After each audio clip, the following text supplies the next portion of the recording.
Halo semua, kita ketemu lagi. Pada video tutorial kali ini saya akan menjelaskan proses pengolahan data, analisis data dengan alat PLS SEM ya. Pada tutorial ini saya juga akan menggunakan program R, pemrograman R dengan RStudio, dan saya akan menggunakan package SEM PLS ya. Dia ada nama package di dalam R yang disebut dengan SEM PLS. Kita langsung saja ya. Kita bisa mencari informasi tentang package SEM PLS ini di Google ya, paling gampang. SEM, saya akan ketik SEM PLS R gitu saja, atau mau ditambah package belakangnya bisa. Nah, ini ada beberapa link yang diarahkan. Kita coba yang ini, package SEM PLS di websitenya Project R ya. Kita coba buka. Nah, di sini ada satu page yang menunjukkan informasi terkait package SEM PLS yang dipublish sejak 2013 dan sampai saat ini masih terus dikembangkan. Kita bisa lihat beberapa informasi di sini. Ada satu file yang penting yang saya ingin sampaikan, yaitu di reference manual ini ya, ada satu file, ataupun file yang ini juga bisa, yang Vignetis ini. Kalau kalian buka, nah ini ada satu artikel yang ditulis oleh Moneke dan Leitz ya. Leitz, artikelnya ditulis oleh Moneke dan Leitz. Ini artikel ini banyak membantu saya dalam mempelajari package ini. Kalian nanti bisa download juga. Kita kembali ke sini. Jadi memang package ini juga dikembangkan oleh Moneke sendiri ya, dan Leitz ya. Jadi kita bisa lihat mereka sudah menuliskan sebuah artikel juga untuk menjadi pedoman kita nantinya. Nah, kalian bisa download sendiri di link ini. Oke, kita kembali lagi ke package-nya. Kita akan langsung lihat contoh kasus ya. Saya akan memberikan contoh kasus bagaimana analisis PLS SEM menggunakan package ini. Saya coba buka R-nya dulu, RStudio seperti biasa. Kita buka RStudio kita. Kita akan bekerja dalam satu ini ya, satu working directory di Project R. Saya sudah menyiapkan sebuah folder SEM PLS. Nah, di sini sudah ada file datanya yang akan kita gunakan. Oke, kita jadikan folder ini sebagai working directory dulu ya, set as working directory. Jadi folder ini akan menjadi working directory kita. Saya ada beberapa slide ya.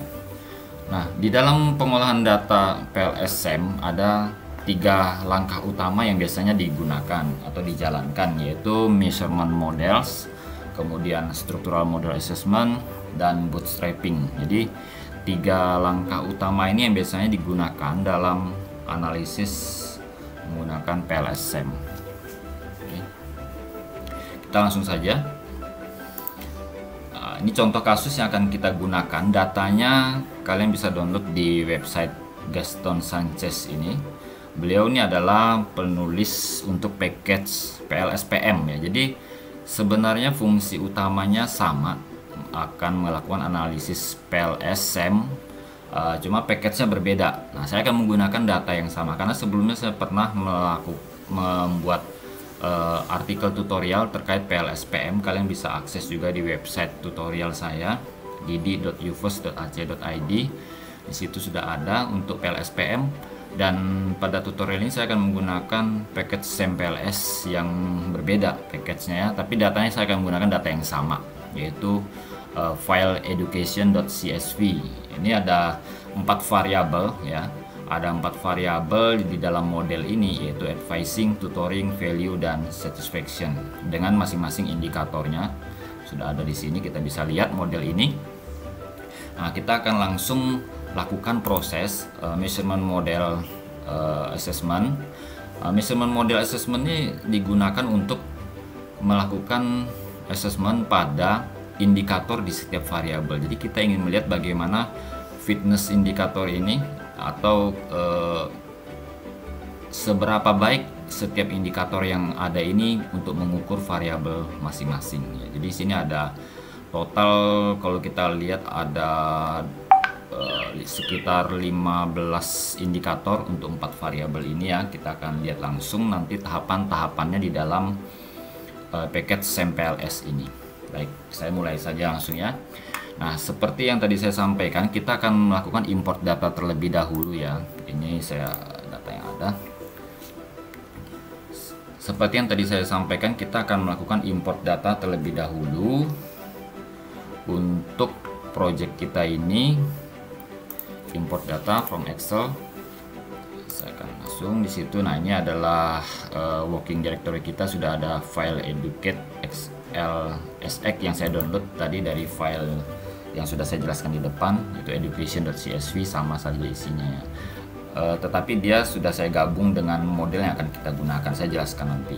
Jadi yang pertama kita lihat di sini ada 3 sheet, di dalam file ini ada 3 sheet yang educate, sm, dan mm. Apa saja itu bedanya saya akan tunjukkan nanti. Pertama kita akan menggunakan di sheet yang educate, ini ada data-data. Ini data ini adalah data dari tabel education.csv yang ada di dalam folder yang saya jelaskan tadi di awal ya. Ini datanya. Kita langsung saja kita beri nama tabelnya nanti adalah educate ya. Educate, kemudian langsung kita import. First row-nya kita beri nama kolom, kita import. Oke, di sini sudah ada data educate kita bisa lihat. Kemudian kita import lagi data yang berikutnya adalah data terkait model. Jadi di dalam package SAMPLS ini kita akan membangun model dengan menggunakan table ya. Kalau kita perhatikan, misalnya saya ingin tunjukkan dulu model kita tadi ini ya. Nah, di sini ada relational ataupun hubungan antar variabel ya. Ini yang akan kita modelkan dalam tabel. Jadi kalau kita perhatikan di sini ada berapa panah, itulah yang akan kita bentuk dalam tabel. Nah, yang pertama tentu adalah hubungan antar variabel 1, 2, 3, 4, 5. Nah, ini ada 5 panah, ini akan kita bentuk dalam tabel ya. Ini disebut dengan struktural model ya. Struktural model, maka kita akan lihat tabelnya, kita import from Excel. Kita search filenya dulu seperti biasa, file yang sama karena di dalamnya sudah saya letakkan. Oke, ini adalah tabel struktural model yang sudah ada. Jadi headernya kita beri nama source dan target ya. Jadi di dalam SAMPLS itu, package SAMPLS dia sudah men-setting defaultnya header kita beri nama source dan target. Itu saya pelajari dari filenya Moneke dan Let's tadi ya. Di sini sudah ada tutorialnya, saya ikutin saja. Nih source target. Kemudian kita lihat hubungan antar variabel dibentuk seperti ini ya, seperti panah. Jadi ada 5 baris di sini yang menjelaskan 5 hubungan ini ya. Advising satisfaction, advising ke value, tutoring ke value ya, value ke satisfaction, tutoring ke satisfaction. Jadi itu dibentuk dalam table. Oke, ini kita tinggal beri nama, karena variabelnya saya beri singkatan TAVS saja ya. TAVS, belakang saya beri SM karena ini adalah struktural model. Oke, kita langsung import saja, dia akan masuk ke dalam environment di RStudio. Kemudian kita import lagi model untuk berikutnya, yaitu measurement model kita dari file yang sama ya, di sheet yang lain. Saya beri nama sheetnya. Nah, ini kita lihat adalah bagaimana hubungan dari variabel ke indikatornya ya. Ini adalah reflexive model ya. Jadi kita langsung saja lihat ini hubungan ini dalam bentuk tabel. Oke, di sini ada sekitar berapa, saya kurang hafal jumlahnya. Nanti kita bisa lihat. Nah, kita beri nama sama TAVS ya, belakangnya ya, karena ini data tabel yang berbeda. Kita import saja langsung. Oke, sudah ada. Jadi di dalam proses awal ini kita memerlukan 3 tabel awal ya, yaitu model, ada dua tabel model, struktural model dan measurement model, kemudian datanya, data hasil kuesioner misalnya ya, ada di sini. Oke. Jadi ini adalah persiapan awal kita. Kemudian kita siapkan R script-nya di sini. Kita akan langsung mulai dengan R script untuk mempersiapkan ekosistem ataupun mempersiapkan model kita untuk kita olah ya. Seperti biasa tentu kita harus memanggil library yang akan kita gunakan. Di dalam pengolahan data dengan SAM-PLS ini kita akan memerlukan beberapa library. Nanti kalau misalnya package itu belum terinstall ya, atau package untuk library ini belum terinstall, kalian bisa langsung install sendiri melalui install package seperti biasa ya. Kita akan panggil library yang pertama, ada library Latice ya. Latice ini sepertinya library yang banyak digunakan untuk proses terkait grafik ya. Ini mungkin kalau mau lebih jelasnya kalian bisa search sendiri di website. Ini perlu kita gunakan. Kemudian library SAM-PLS itu sendiri kita juga panggil. Jadi dua library ini kita panggil lebih awal. Kemudian kita akan langsung saja mulai.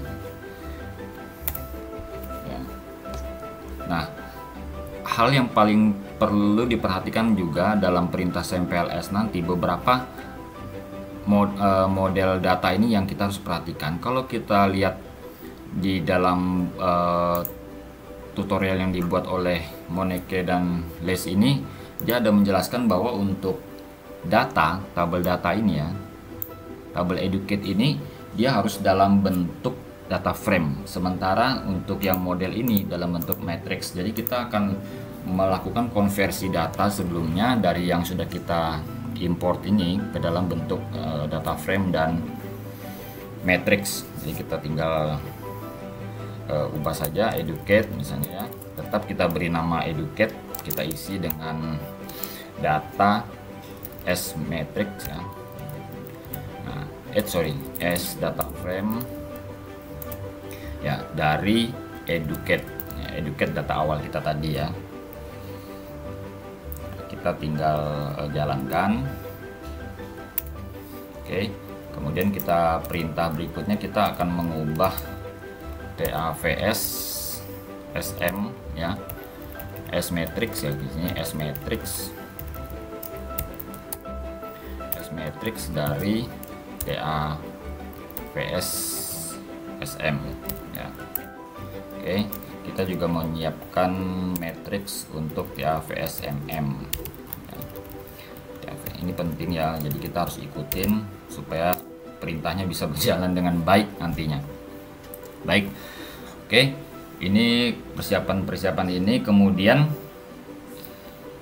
saya menyarankan kita perlu menyimpan ya tabel-tabel yang sudah kita siapkan ini ke dalam data R, supaya lain kali jika kita ingin memanggil, kita tidak perlu lagi melakukan import datasheet tadi ya. Kita tinggal langsung mengeksekusi data yang ada di dalam folder kita yang sudah berupa data R. Jadi kita tidak perlu import kemudian harus mengubah lagi ke dalam data frame dan matrix dan lain-lainnya. Kalau kita simpan ke dalam data R, dia formatnya akan tetap sebagai data frame maupun matrix. Kita simpan saja ya ke dalam format data R dengan perintah save ya kan, seperti biasa.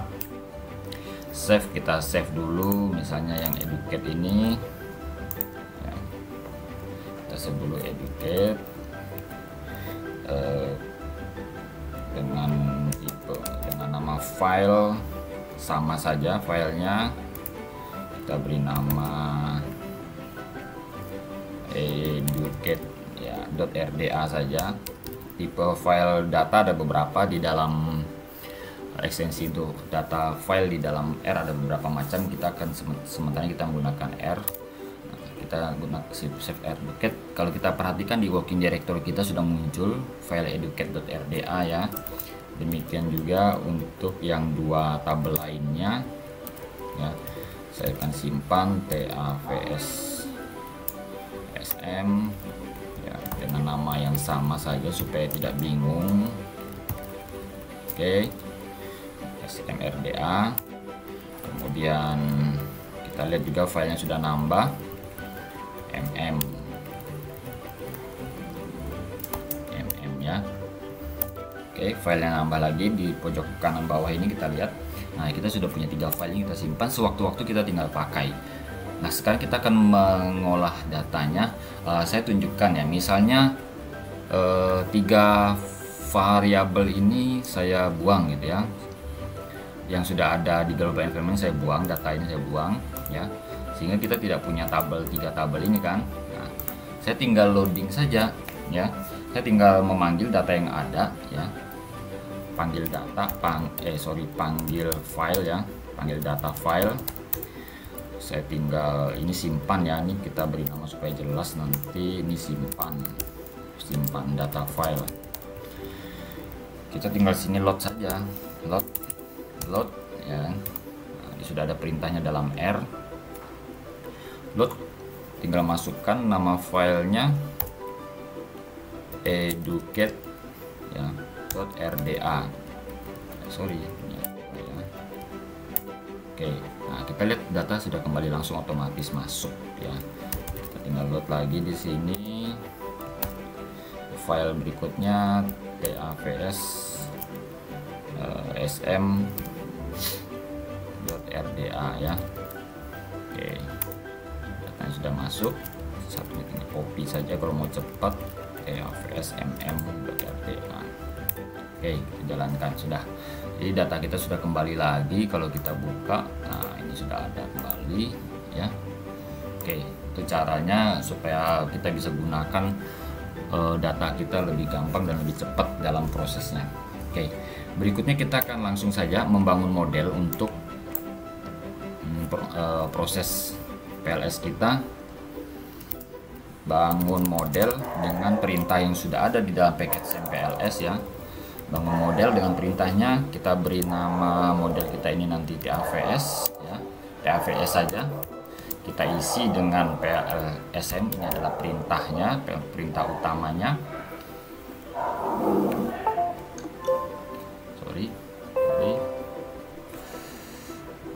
Ini PLSM, perintah utamanya seperti itu.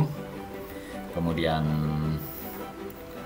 data ya, datanya kita ambil dari educate. Nah, sudah ada data kita educate. Kemudian di sini adalah struct, ini perintahnya struct mode, diikutin saja struct mode. Kita pakai TAVS SM ya. Kemudian measure mode, sorry ini agak kurang panjang ya. Measure mode nya kita isi dengan TAVS mm. Oke, kita langsung saja jalankan baik baris ini. Oke, sudah jalan. Oke, nah kita bisa melihat beberapa informasi dari perintah yang ada, yang sudah kita jalankan, khususnya untuk membentuk komponen TAVS tadi ya. Contohnya mungkin kalau dari tutorial itu ada dilihatkan hubungan antar indikator misalnya ya, dalam variabel ya, kita ada perintah mv pairs ya. mv pairs itu kita, ini adalah indikatornya di dalam barisnya TAVS. Ini adalah hasil yang sudah kita olah tadi. Kemudian datanya kita lihat dari educate ya, educate. Kemudian ini LV ya, ini artinya latent variable. Mungkin kita ambil satu contoh untuk tutoring misalnya ya, tutoring salah satu variabel yang ada. Oke, karena ini akan menghasilkan gambar, mungkin kita perlu space di pojok kanan bawah ini. Kita langsung enter saja. Oke, nah kita lihat di pojok kanan bawah ini muncul, kita klik zoom. Di sini terlihat tabel yang menunjukkan hubungan antar indikator dengan indikator lainnya ya. Ini ada tabel korelasi di atas, dan ini adalah tabel persamaan regresi sesuai dengan buku yang ditunjuk tutorial tadi ya. Oke, misalnya yang gambar ini apa ya, ini gambar kolom pertama baris kedua ini adalah regresi linear antara indikator prof dan kual ini, dan ini adalah korelasinya ya, ada korelasinya. Baik, itu beberapa yang ada di awal untuk mempersiapkan sistem kita dalam analisis PLS-nya tadi ya. Nah, berikutnya adalah kita akan menyiapkan format untuk model assessment ya. Model assessment kita tadi ada dua macam, yaitu measurement model dan structural model assessment.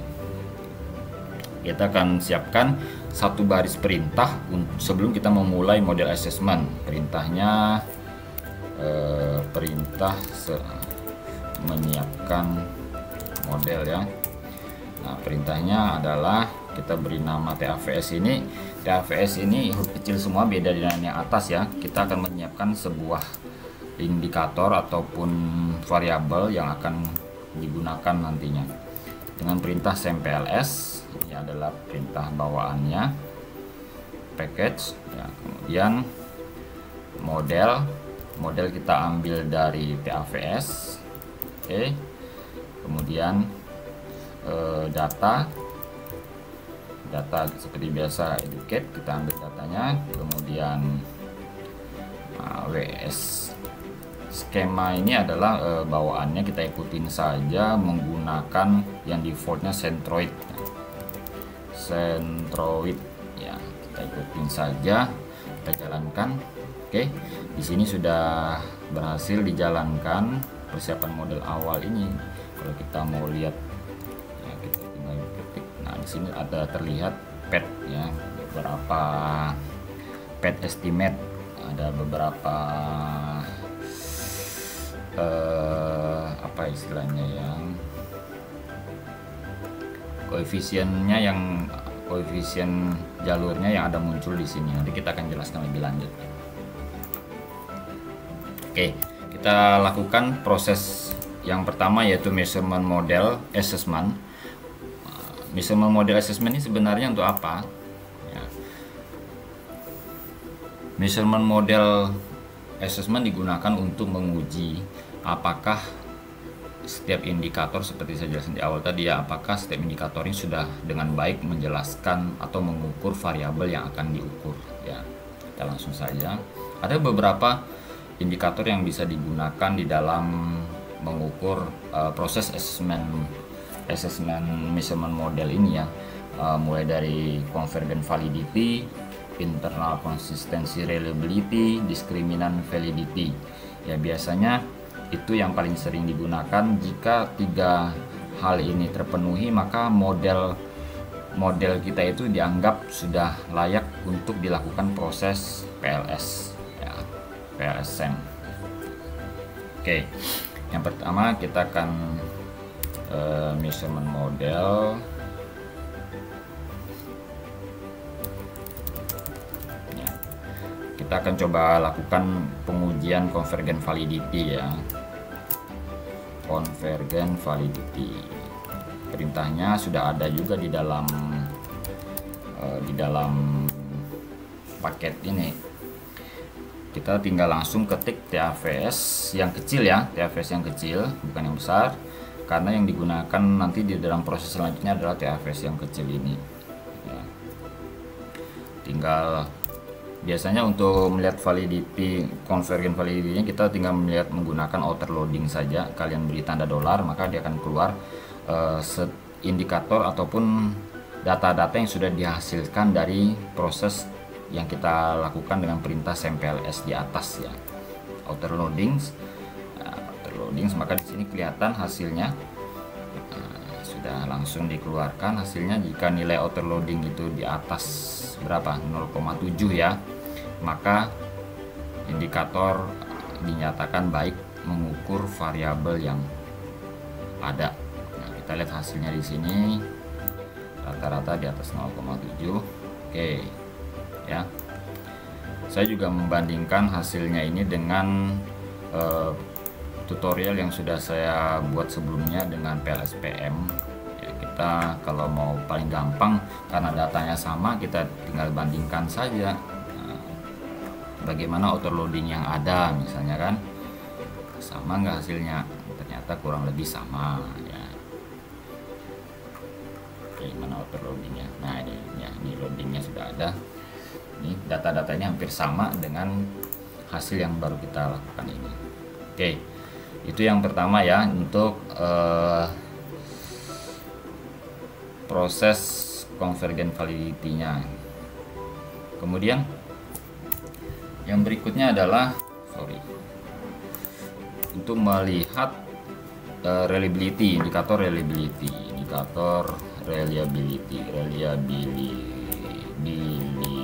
ya.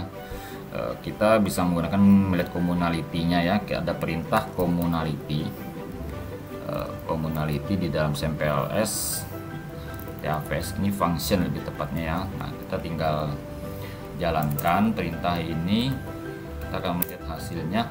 Nah, di sini terlihat commonality di atas 0,7, rata-rata juga dianggap sudah cukup baik ya, dengan rata-rata commonality 0,78. Nah, sehingga kalau kita lihat commonality itu untuk apa, kita bisa lihat di sini. Artinya beberapa mana ya commonality. Nah, ini ya commonality untuk menghubungan antara indikator dengan variabelnya ya, di sini sudah bisa kita lihat ya. Berarti baik data kita. Oke. Di atas 0,5 sebenarnya, kalau beberapa buku menunjukkan kalau sudah commonality di atas 0,5 sudah dianggap baik. Oke. Langkah berikutnya adalah, karena data kita di sini rata-rata di atas 0,78 ya. Oke, langkah berikutnya adalah untuk mengukur internal consistency reliability ya. Internal consistency reliability itu bisa menggunakan cross loading itu bisa menggunakan composite reliability ya. Composite reliability biasanya bisa menggunakan RHO ya. Kalau di dalam bukunya di dalam tutorialnya Moneke dan Let's ini ada dijelaskan mengenai RHO untuk mengukur composite reliability-nya ya. Kita jadi gunakan perintah di dalamnya sudah ada DGRHO ya. Nah, ini adalah function yang disiapkan TAVS, kita jalankan. Oke, di sini terlihat nilai RHO ya, di atas cukup tinggi ya, cukup tinggi sehingga dikatakan memiliki composite reliability yang sudah baik ya. Kalau di dalam bukunya ini kita lihat ada beberapa penjelasan di situ ya. Memang tidak ada jelaskan lebih detail sih ya bagaimana untuk membuat indikasinya. Kita coba lihat di buku ini, saya coba lihat di sini tidak ada dijalankan detail ya. Oke. Oke, ini ada nih, untuk composite reliability menggunakan Dillon Goldstein RHO ya.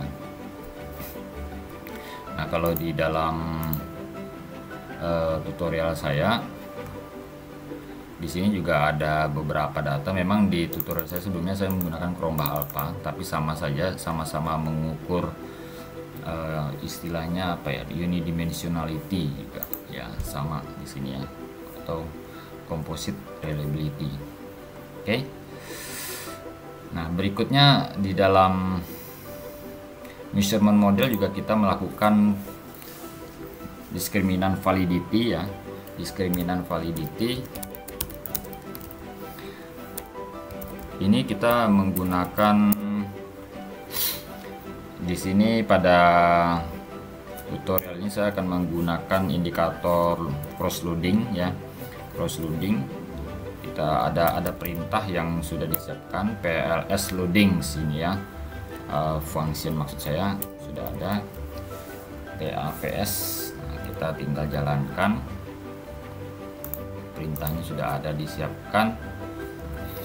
Oke, nah di sini terlihat bahwa loading tertinggi ya dari setiap indikator itu ada di dalam variabelnya masing-masing. Jadi sudah jelas di sini bahwa kriteria discriminant validity-nya terpenuhi dengan baik. Oke, kita lihat di sini data ini yang hasilnya di bawah ya. Oke, berikutnya adalah tahap yang selanjutnya, kita akan melakukan structural model assessment. Sebelum structural model assessment, kita akan menunjukkan gambar hasil pengolahan data di atas ya, dalam bentuk pet diagram ya, diagram jalurnya, pet diagram dengan perintah yang cukup panjang sini ya, pet diagram. Nah, ini sudah ada di dalam bawaannya, sorry gambar jalur ya, gambar jalur, perintahnya adalah pet diagram, package yang sudah ada di dalam SampleS. Kemudian TAVS kita gunakan, kemudian kita akan menyimpan filenya nanti, karena pet diagram ini akan menghasilkan sebuah file ya. Kita beri nama graph misalnya, graph TAVS gitu ya. Kita beri nama graph TAVS, kemudian ini ada perintah full true, ikutin saja.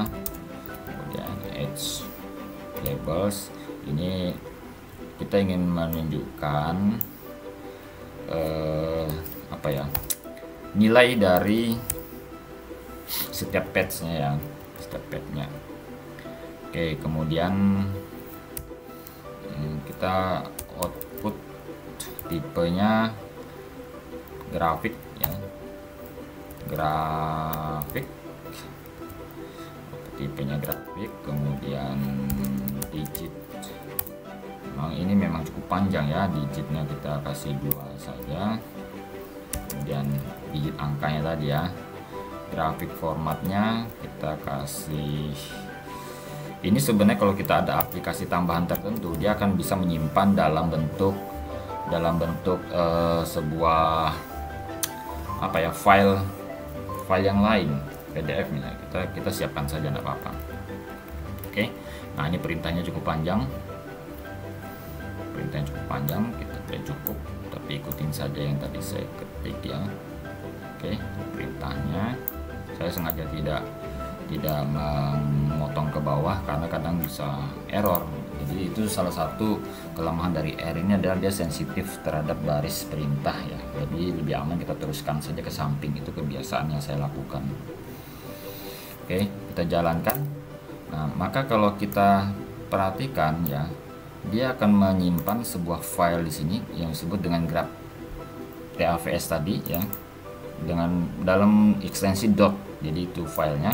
Nah, untuk bisa melihat file tersebut kita memerlukan beberapa perintah yang lain, yaitu tentu kita perlu memanggil library lain ya. Di sini ada library yang digunakan untuk melihat file dot, misalnya diagrammer di dalam R ada.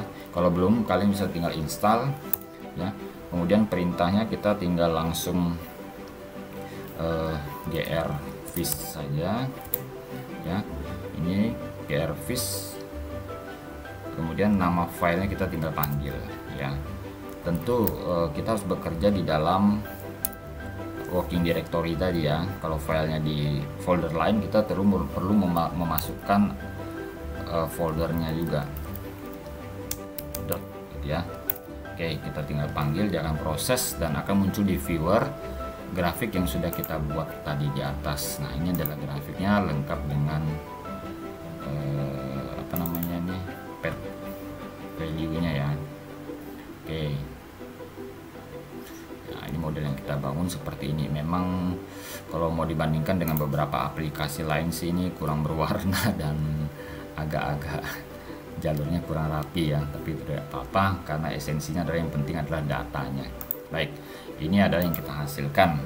Oke, sampai di sini kita sudah berhasil melakukan proses measurement model.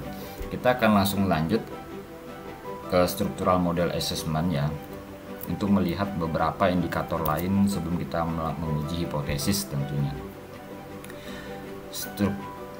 Structural model assessment kita bisa jalankan structural model ya. Kita bisa jalankan dengan beberapa perintah yang ada. Pertama kita ingin melihat R square ya, nilai R square, koefisien determinasi R square ya. Sudah ada perintahnya juga R square.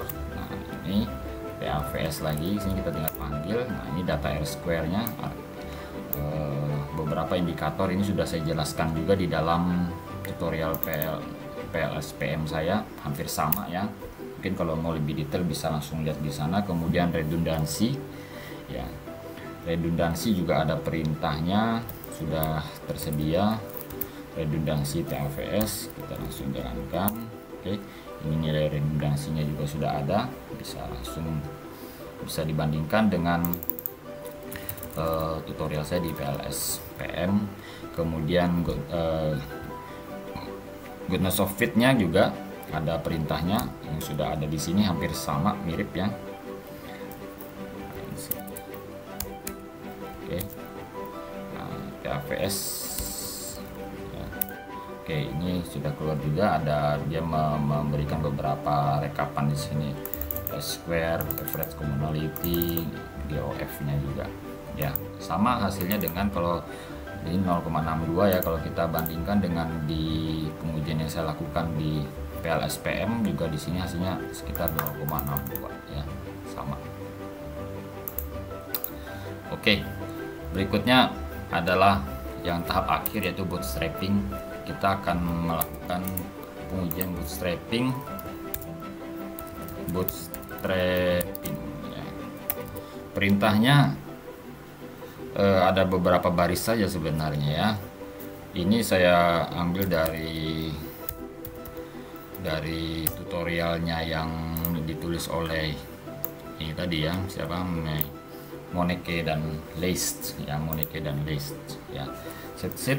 Nah, ini adalah satu baris awal. Ini memang kita mungkin tidak punya penjelasan terlalu banyak ya, tapi intinya set ini ingin mengambil data random sebenarnya ya. Tapi perintah ini digunakan di awal oleh Moneke dan Leist itu untuk perintah yang berikutnya, kita ikutin saja. Jadi kalian nanti kalau mau mencoba set ini saya sarankan tetap ada ya. Kalau mau dihilangkan silahkan dicoba bagaimana kira-kira itu hasilnya nanti. Kita buat sini variabel baru PAVS boot, yaitu hasil bootstrapping tentunya. Boot samples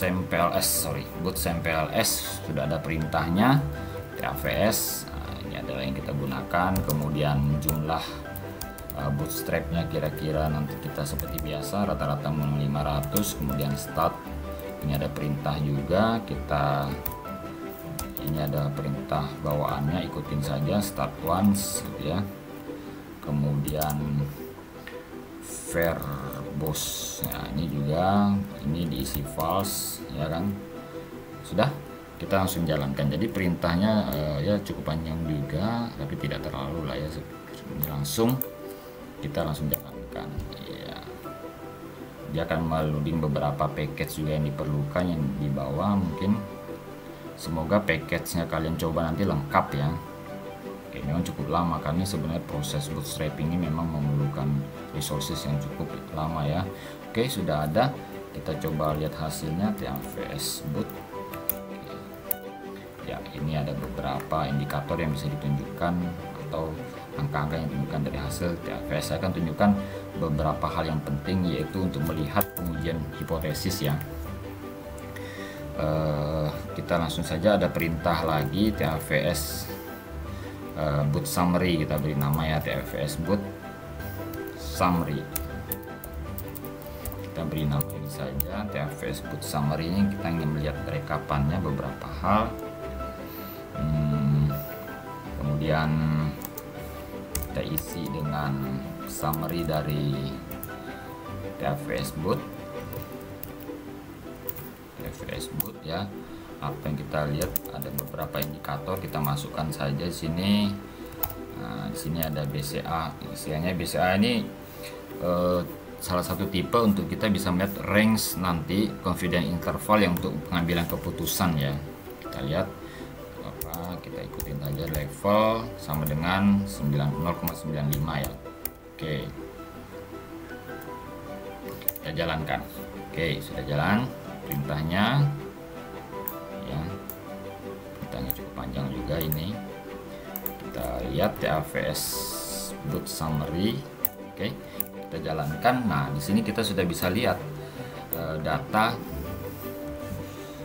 lower and upper limit untuk 95% bisa confidence interval ya. Nah, di sini adalah indikator dari setiap variabel, kemudian di sini adalah indikator angka yang menunjukkan pada pet antar variabel ya. Nah, ini yang kita gunakan untuk pengambilan kesimpulan pengujian hipotesis kita dari sini.